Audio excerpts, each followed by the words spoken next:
Hello, my name is Liamm Mirza. This is my final presentation for my ice-penetrating radar project for Spacecraft Design 2. So, if you'll direct your attention here, this was my original plan for the project. Basically, we have a pulse being sent into the transmitted antenna here, and then that reflected pulse from the change in medium that it hits will be looked at by the receiving antenna, and then these two signals would be combined, amplified, and then analyzed to see the difference in frequency and amplitude.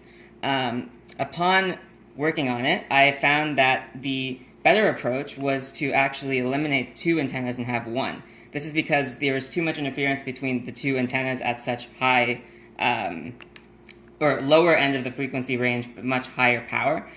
So I ended up just having one transmitting and receiving antenna, and doing the math to figure out how fast the Arduino microcontroller I'm using could turn off the transmitting antenna. I found that it needs to be about 6 meters of reflected distance for the wave to travel before the Arduino could turn off the transmitted antenna, and then I could actually receive signal.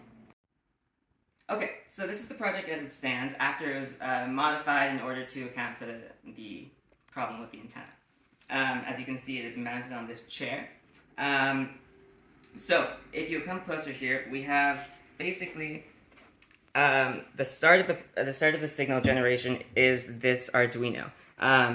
Using the code that I've written on my computer, I'm basically just sending a constant square wave at a desired frequency into this next PCB, which is the PCB that I created for the voltage-controlled oscillator.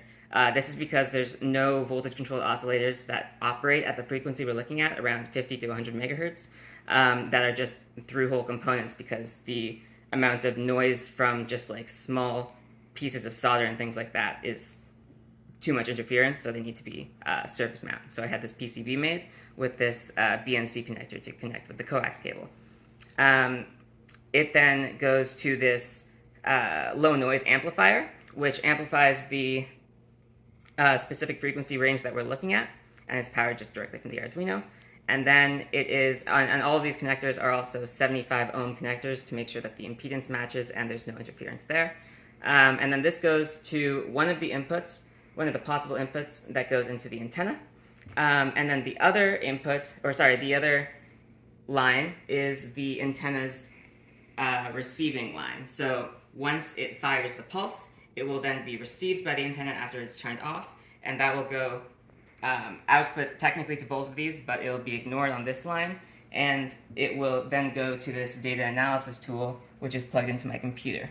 And then we'll see how that works with the software that I have shortly.